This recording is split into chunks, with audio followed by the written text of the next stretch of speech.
Инфекция вышла за пределы карантина. Узелковый дерматит у коров обнаружен в селе Знаменка.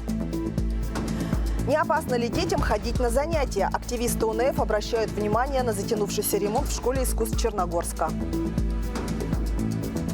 Уже 1000 человек посетили масштабный форум России. Одно из главных событий – это неделя Сибири. Как Хакасия рассказывает о своих достижениях. Узнаем напрямую от очевидца событий. Его сказание – духовное богатство народа. В Шира увековечили память хайджи Семена Прокопьевича Кадышева.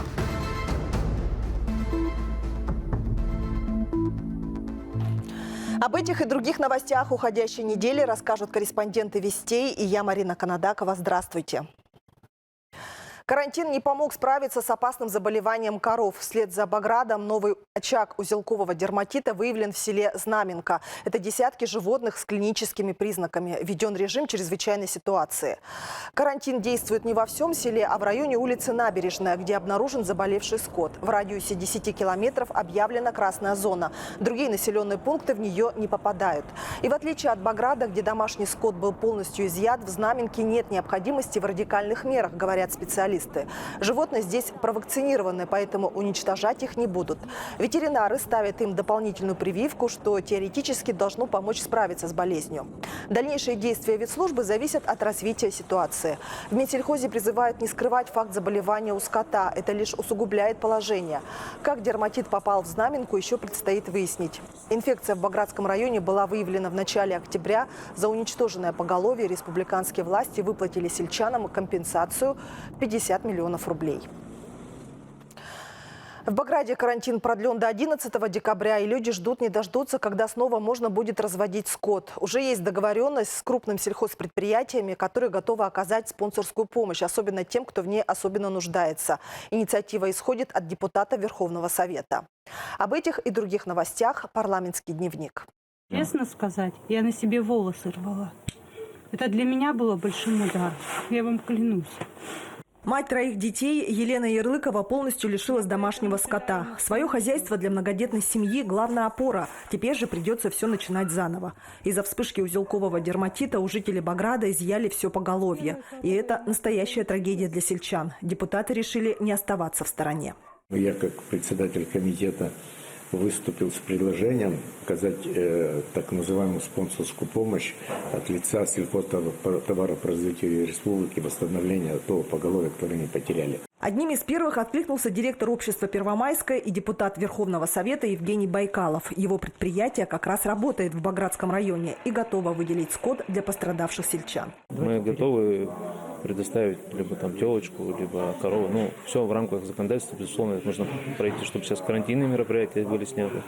Впоследствии нам нужно своих коров поставить на карантин, провести все мероприятия. И только после этого, я думаю, что мы соберемся еще с кругом и примем решение. Но я однозначно, да, я готов поучаствовать. Важное уточнение. Помощь будет предоставлена не всем подряд, а самым нуждающимся, тем, для кого изъятое поголовье было единственным источником дохода. Механизм отбора, надеются меценаты, разработают органы власти. Это важно, чтобы граждане России знали свой главный закон. Ну, раз мы по нему живем, как мы его можем не знать? Я читала, как говорится, честно говоря, не полностью, а то, что меня касалось. Не было возможности, где ее прочитать. 12 декабря Конституции России исполняется 30 лет, но далеко не все россияне знают ее основные положения. Устранить правовой пробел решила партия «Единая Россия» и организовала всероссийский онлайн-конкурс на знание главного закона страны. Для этого необходимо зайти на сайт конкурса, зарегистрироваться и ответить на вопросы. Активное участие в нем приняли депутаты Верховного Совета, и независимо от партийной принадлежности, они поддержали идею повышения гражданской сознательности россиян. Был такой момент чувства состязательности и каких-то соревнований, и себя проверить, вот именно смогу ли я, не смогу, и сколько баллов я получу. Мне очень понравилось, всего 10 вопросов. То есть времени достаточно. Я думаю, это займет совсем немного времени для каждого, и можно это сделать, причем с телефона, со своего. Я приглашаю всех абсолютно пройти этот тест. Не потому, что показать какие-то хорошие результаты, а даже ради того, чтобы познакомиться с основным документом. Тем более, совершенно недавно, в 2020 году, наша Конституция претерпела огромные изменения. Отметим, в Верховном Совете планируют и в дальнейшем проводить проверку на знание Конституции среди работников аппарата и самих парламентариев, ведь от них напрямую зависит качество законов, по которым живет республика. Деньги получили, а освоить не смогли. В Черногорске затянулся ремонт детской школы искусств. Общественники критикуют городские власти за нерасторопность, по вине которой занятия проходят не в самых комфортных условиях. Ольга Стельмах с подробностями. Стройматериалы, мусор, леса. Искусствоведы бы еще поспорили, к какому направлению отнести эту картину. Вот только это не художественное полотно, а реальность. Опасная реальность Черногорской школы искусств, где в конце прошлого учебного года начали капитальный ремонт, завершить должны были еще к сентябрю. Но вот уже 3-й месяц работы идут, буквально над головами учеников. Тревогу забили родители и обратились в Народный фронт. Чиновники должны обеспечить безопасные условия, чтобы дети ходили в школу, не рискуя жизнью. Вот там такого не было, и поэтому родители, естественно, беспокоились. Дети где-то побежали, споткнулись, упали, остались без глаза. И понятно, что вот так, как там происходит, быть не должно. Это даже не говоря о том, что сорваны сроки по нацпроекту, потому что должны были сдать еще в августе. После того, как эти кадры появились в сети, часть строительного мусора убрали. Зданию школы искусств больше 50 лет, и оно действительно нуждалось в капремонте. Для этого по нацпроекту «Культура» выделили 8 миллионов рублей. На торгах снизили стоимость до 6 миллионов 700 тысяч. Сделать вызвался подрядчик из Саяногорска. Следить за стройкой обязаны были городские власти. Сегодня сроки давно сорваны, а освоено всего треть суммы. Были еженедельные штабы, и прокуратуру привлекали, то есть прокуратура его привлекала, и суд обращались, чтобы выставили ему штраф. Подрядчик так и не смог выполнить свои обязательства, в связи с чем был внесен в реестр недобросовестных подрядчиков и был с ним расторгнут контракт. Всего освоил он за все лето 2 миллиона 200 тысяч рублей. В школе искусств учатся 250 детей. Занятия по будням в 2 смены. Учебный год здесь начался по плану. Уроки идут и сейчас. Часть здания стоит без облицовки. Возле окон практически насквозь дыры. Спасает только, что нет морозов и пока справляется система отопления. На стройке снова тишина. У нас камень, он же не подходит близко. Там есть какие-то, наверное, зазорины, я не понимаю, я не строитель. Что если ветер с той стороны, да, так прохладненько. Но вы знаете, говорят, даже лучше вот в это время. Но если это зимой будет морозу, я думаю, что это будет холодно. Активисты Народного фронта подключились к контролю, намерены задействовать прокуратуру и Следственный комитет, а также предоставить информацию в администрацию президента. Между тем, мэрия Черногорска снова объявила аукцион. Провести обязательную процедуру нужно как можно быстрее. Новый срок окончания ремонта – 15 декабря. По сути, остался всего месяц. И, судя по этой картине, звучит это как фантастика. Впрочем, закончить работы необходимо до конца года, иначе неосвоенные деньги по нацпроекту придется вернуть. Ольга Стельмах, Арсений Симонов, Вести, Хакасия. На международной выставке «Россия» в Москве прошли Дни Сибири. Хакасия представила свой туристский потенциал. Полномочный представитель президента Анатолий Серышев побывал на стендах всех регионов Сибири. Заглянул он и в наши юрты. Стенд Хакасии насыщен современными технологиями, позволяющими перенестись на древнюю землю, увидеть ее достопримечательности и даже получить предсказания шамана. Туроператорам рассказали о маршрутах, которые возможны в нашем регионе. А те, кто уже побывал в республике, поделились своими впечатлениями. А для большего погружения в тему желающие могли поучаствовать в мастер-классах по изготовлению оберегов и исполнению горлового пения. И уже через 2 дня на выставке будет День Хакасии, когда состоится масштабная презентация региона, его культуры и достижений. Выставка продлится до 12 апреля, и все это время на ней будут работать представители республики. Один из них – это гид музея «Сулекская писаница» Татьяна Козырева, которая решила на время сменить Хакасию на Москву. О том, чем интересна республика посетителям выставки и в целом об атмосфере на ВДНХ, она расскажет в следующем интервью.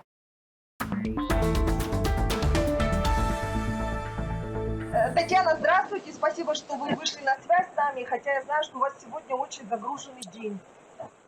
Здравствуйте. Я тоже рада вас приветствовать с выставки «Хакасия».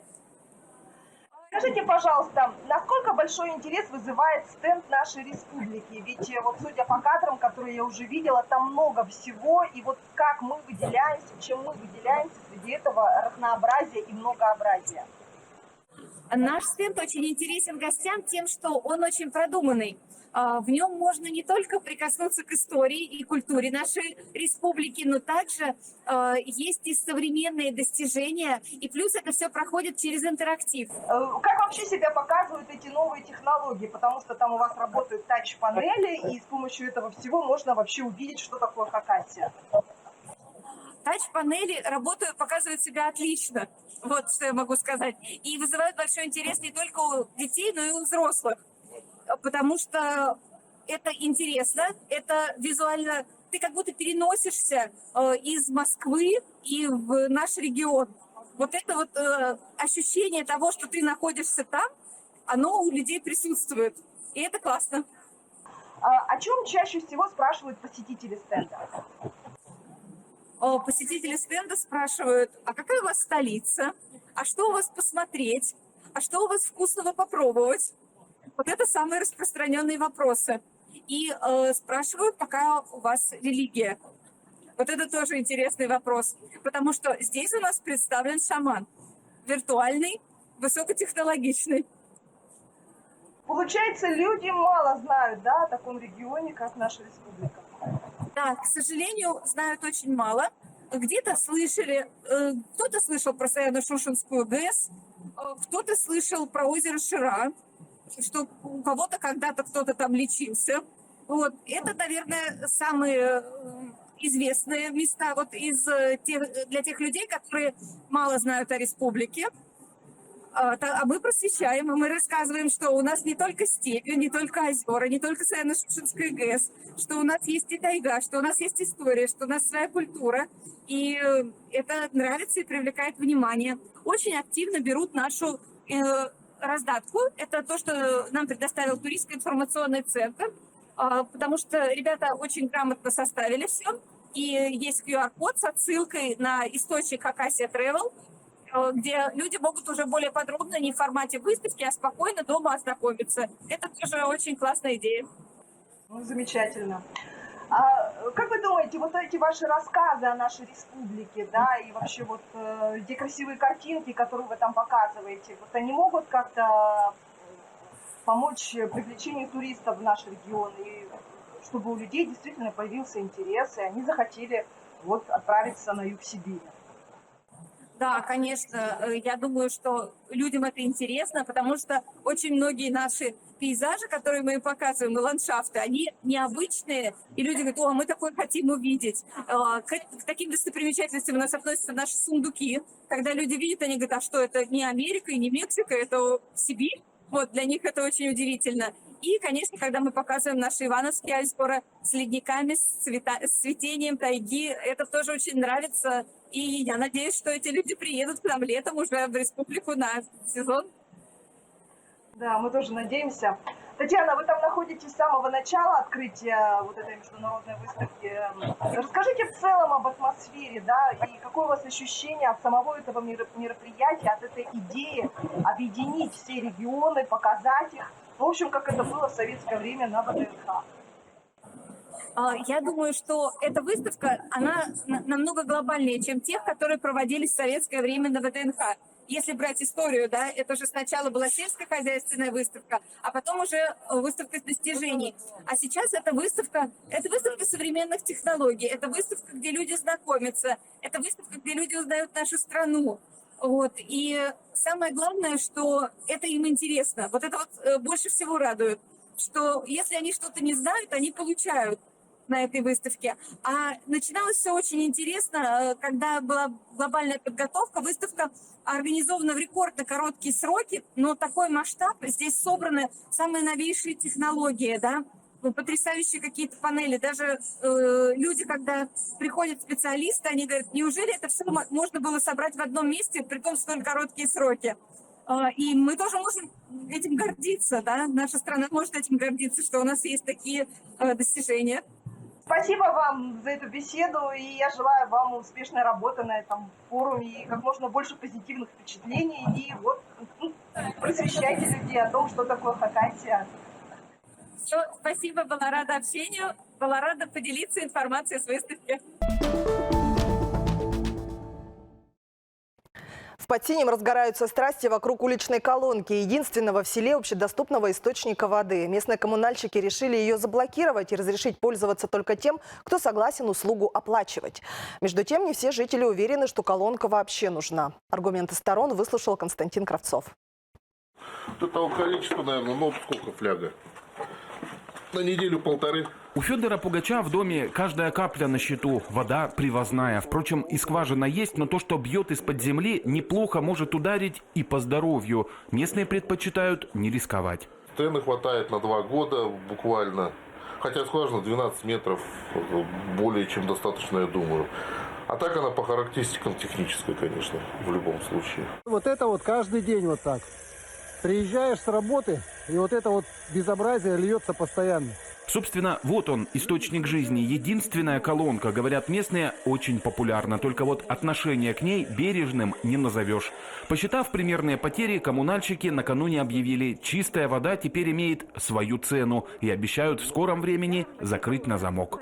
Мы сейчас размножим буквально сегодня ключи и обратно ее запрем, я думаю.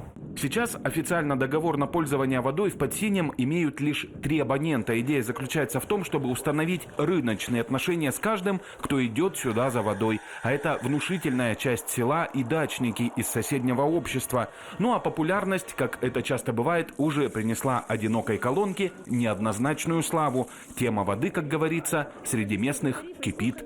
Мы же какие?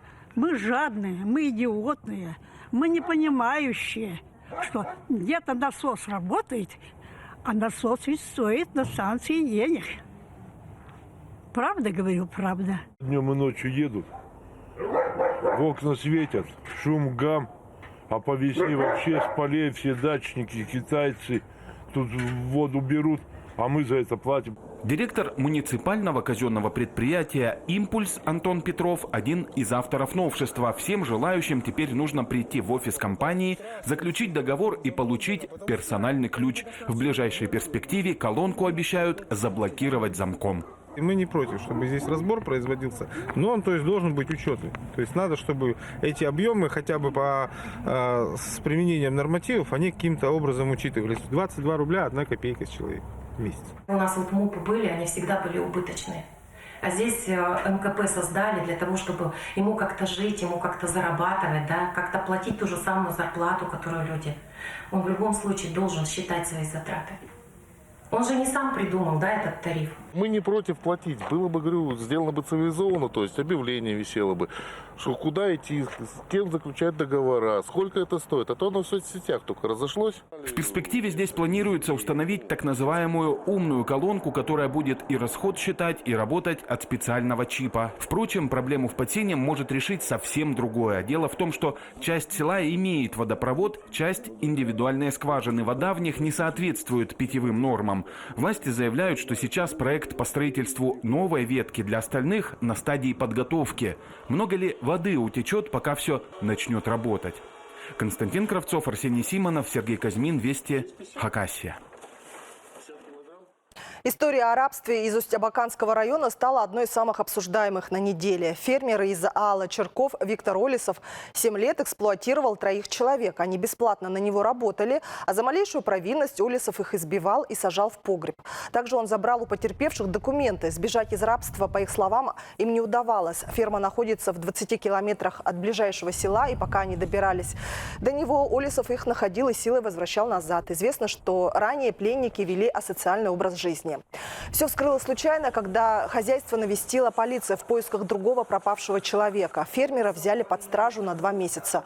У следствия есть основания полагать, что он мог удерживать в рабстве большее количество людей. Сам подозреваемый утверждает, потерпевшие его оговорили, ничего преступного он не совершал. Конечно, нет. Потому что я сам в шоке, что это было. Про документы как бы она сама лично отдавала. У нас, как бы, я говорю, что там, потому что у них там много, они должны денег. Сотрудники дело сфабриковали, и все, что.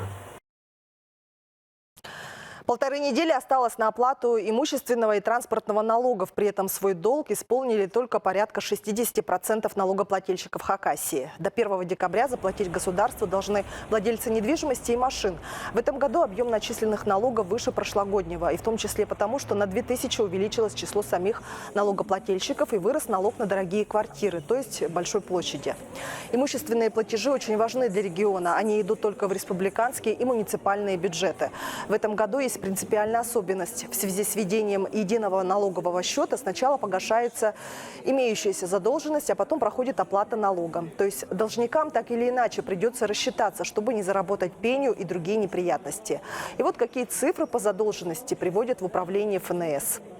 У нас на текущий момент в республиканский бюджет по транспортному налогу задолженность составляет 153 миллиона рублей. Соответственно, мы ожидаем, что 153 миллиона будет погашено задолженности, и еще также необходимо оплатить 182 миллиона тех неуплаченных налогов за текущий отчетный период. И обращаем внимание, участники спецоперации и их близкие родственники имеют право на льготу при оплате налогов за недвижимость и транспорт. Как правило, они освобождены от текущих платежей, но долг, образовавшийся до начала СВО, за ними остается.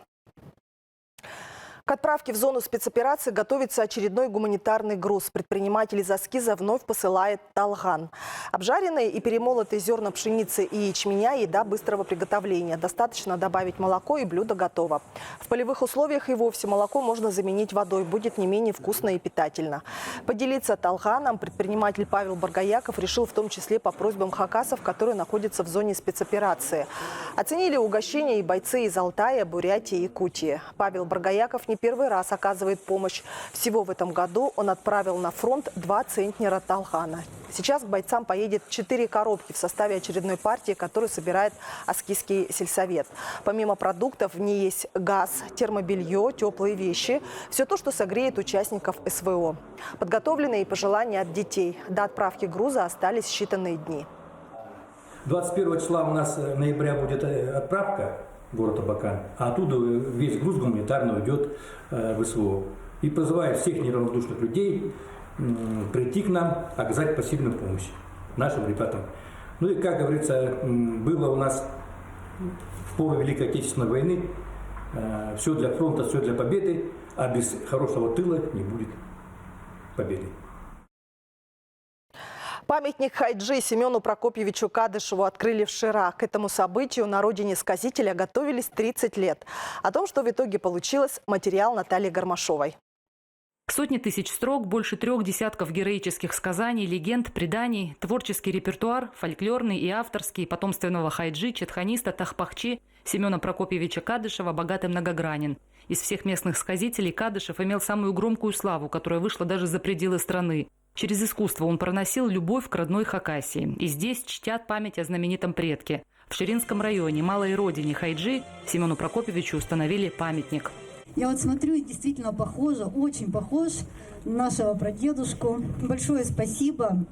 Очень отрадно то, что он стоит здесь, на нашей Ширинской земле, как напоминание нашим всем будущим поколениям о нашем великом Хайджи, и который так любил свою родину. Я его помню с детства. Мне было, наверное, 12 лет, когда его пригласили к нам на урок в школу в Трошкино. Он пришел с Адханом и перед нами выступал. Это было нечто, конечно. Оно осталось в памяти. История создания памятника растянулась на 30 лет. Впервые об этом заговорили в 92-м. Тогда инициатива не реализовалась. Вернулись к ней в 2020-м. Стартовал сбор средств. Жители района, бизнес, работники культуры собрали 500 000 рублей. А в 23-м 3 миллиона выделил республиканский бюджет. Началось изготовление скульптуры бронзовой на постаменте из керамогранита. Символично, что автором выступил тоже Хайджи. А еще музыкант и скульптор Вячеслав Кученов. Говорит, задание было волнительным, но все удалось. Работа была, будем говорить, нелегкая, потому что скульптура с портретным сходством – это очень сложно сделать. В молодые годы, как мы и хотели, в «Расцвете сил» он, когда он был, исполнял эпос и так далее. В «Расцвете сил» мы старались его сделать, чтобы именно он пел. Разместили памятник в центре села, на площади перед районной библиотекой. Он привлекает взгляд каждого прохожего. А в следующем году бюст Хайджи планирует установить и в Али Трошкин в музее Кадышева, доме, где жил Семен Прокопьевич. Наталья Громашова, Антонина Томачакова, Алексей Бурнаков. Вести Хакасия. У подростков Таштыпа появилось новое место, где их ждут. В райцентре открылась этноплощадка в юрточном комплексе. Название ему выбрано со смыслом «Пала Талан» – «Счастье ребенку». Ребята, в том числе с ограниченными возможностями здоровья, смогут здесь весело и интересно проводить свободное время. В юртах можно общаться, играть в компьютерные игры, пострелять в электронном тире, а также познакомиться с национальной культурой и научиться игре на хакасских инструментах, делать талган, сувениры и украшения. Обустроили этнопространство в рамках федеральной программы «Подростки России», инициированной уполномоченным по правам ребенка при президенте страны. Таштыпский район получил на это 500 000 рублей. Чрезвычайно важно, чтобы появилось третье место у детей. То есть помимо дома и школы было место, где безопасно, комфортно, уютно и познавательно. Это пример того, как взрослые погружают в культуру детей с помощью вот такого пространства. У нас сейчас на учете состоит 24 семьи, которые находятся в социально опасном положении, и около 70 детей находятся в этих семьях. И, конечно, мы в первую очередь тоже заинтересованы, чтобы дети из таких семей привлечь их сюда и показать их другой образ жизни и другие интересы. Наш выпуск завершен. Я благодарю вас за внимание и желаю бодрого настроя на новую рабочую неделю. До свидания.